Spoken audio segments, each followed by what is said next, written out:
Assalamualaikum warahmatullahi wabarakatuh. Selamat pagi, salam sejahtera bagi kita semua. Pada kesempatan yang berbahagia ini, izinkan saya menyampaikan rencana aksi perubahan. Rencana aksi perubahan saya mengambil judul Kelas Diabetes. Bapak Ibu yang saya hormati, sebelumnya izinkanlah saya untuk memperkenalkan diri.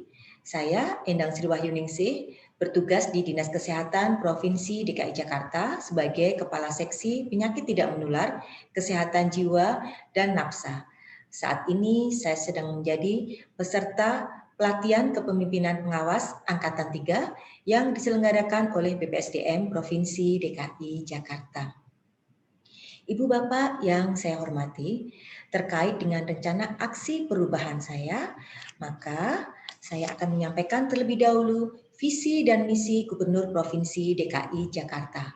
Visi Gubernur Provinsi DKI Jakarta adalah Jakarta, kota maju, lestari, dan berbudaya yang warganya terlibat dalam mewujudkan keberadaban, keadilan, dan kesejahteraan bagi semua.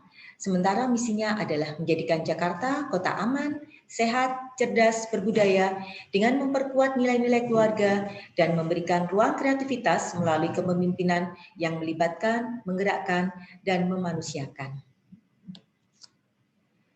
Tugas pokok dan fungsi Kepala Seksi Penyakit Tidak Menular Kesehatan Jiwa dan Nafsa sesuai dengan Peraturan Gubernur Nomor 159 Tahun 2019 adalah yang pertama, menyusun dan melaksanakan rencana strategis, rencana kerja dan anggaran, serta dokumen pelaksanaan anggaran, kemudian merumuskan dan melaksanakan kebijakan, proses bisnis dan standar staf prosedur, merumuskan kebijakan operasional di bidang pencegahan dan pengendalian penyakit tidak menular, kesehatan jiwa dan nafsa, melaksanakan kebijakan di bidang pencegahan dan pengendalian penyakit tidak menular, kesehatan jiwa dan nafsa, melakukan bimbingan teknis dan supervisi, melaksanakan pengelolaan data dan informasi, serta melaksanakan koordinasi, pemantauan, evaluasi pelaporan, dan pertanggungjawaban pelaksanaan tugas dan fungsi. Sehubungan dengan rencana aksi perubahan yang sedang saya susun, maka tugas pokok dan fungsi yang terkait adalah pada poin keempat, yaitu melaksanakan kebijakan di bidang pencegahan dan pengendalian penyakit tidak menular, kesehatan jiwa, dan nafsa. Isu aktual yang diangkat adalah masih tingginya temuan kasus tidak terkendalinya kadar gula darah pada penyandang diabetes mellitus di Provinsi DKI Jakarta. Kemudian identifikasi masalahnya ada 3. Yang pertama, berdasarkan data riset kesehatan tahun 2018, prevalensi diabetes mellitus di Provinsi DKI Jakarta masih cukup tinggi, yaitu 3,4%. Kemudian yang kedua, banyak penyandang diabetes yang mengalami komplikasi pada organ. Yang terakhir, biaya pengobatan penyandang penyakit tidak menular, khususnya diabetes mellitus, cukup besar. Indikasi dari tusinya adalah melaksanakan kebijakan di bidang pencegahan dan pengendalian penyakit tidak menular, kesehatan jiwa dan nafsa belum berjalan optimal.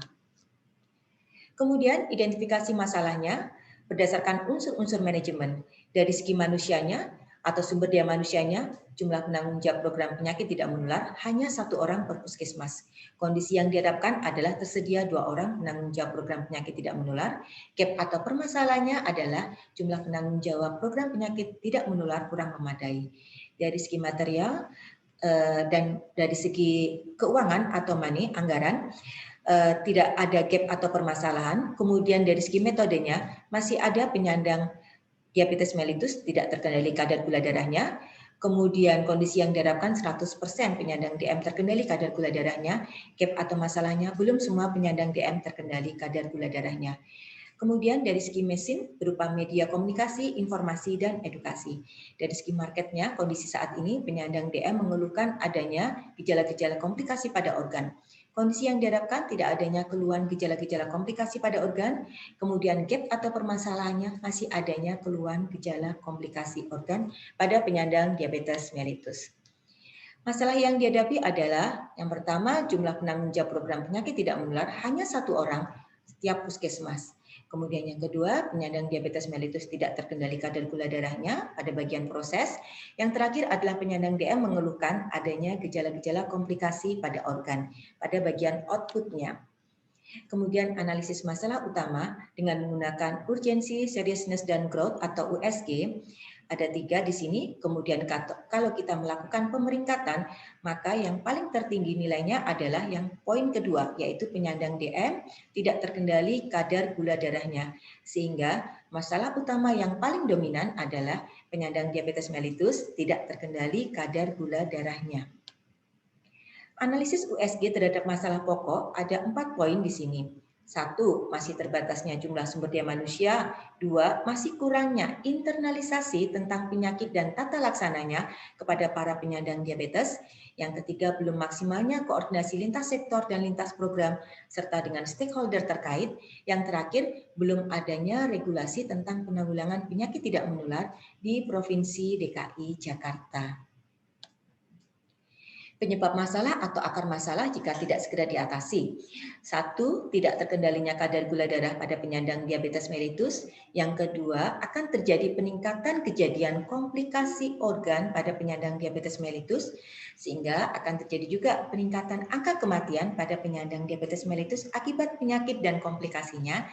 Tentunya juga akan terjadi peningkatan biaya pengobatan bagi penyandang DM yang harus digelontorkan oleh pemerintah atau negara dalam hal ini. Kemudian kita akan menentukan prioritas solusi menggunakan tapisan McNamara. Ada 3 alternatif solusi yang ditawarkan berdasarkan atas kontribusi, biaya, dan kelayakan. Yang pertama adalah melaksanakan kegiatan kelas diabetes. Yang kedua, meningkatkan koordinasi dengan stakeholder terkait, serta menyusun regulasi. Berdasarkan tapisan McNamara, maka alternatif pertama melaksanakan kegiatan kelas diabetes ada di peringkat pertama dengan nilai 15. Ini adalah kerangka diagnosa organisasinya. Sebabnya ada 4, dengan masalah utamanya adalah masih kurangnya internalisasi penyakit diabetes dan tata laksananya bagi penyandang diabetes. Kemudian kondisi saat ini adalah belum terkendalinya kadar gula darah pada penyandang diabetes. Kemudian akibatnya kalau seandainya kondisi ini tetap berlanjut, maka akan terjadi peningkatan kejadian komplikasi organ, akan meningkatkan angka kematian dan meningkatkan biaya pengobatan. Gagasan perubahan yang ditawarkan adalah melaksanakan kegiatan kelas diabetes. Sehingga dengan pelaksanaan kegiatan ini, kita berharap kadar gula darah pada penyandang diabetes itu akan terkendali.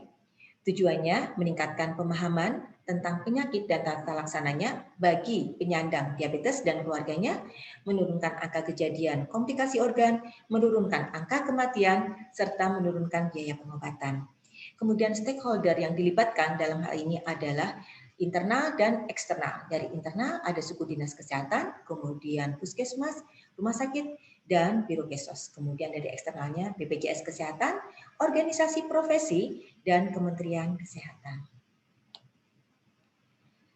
Inovasi yang ditawarkan kelas diabetes. Latar belakangnya adalah Peraturan Menteri Dalam Negeri Nomor 100 Tahun 2018 tentang standar pelayanan minimal, kemudian Peraturan Menteri Kesehatan Nomor 4 Tahun 2019.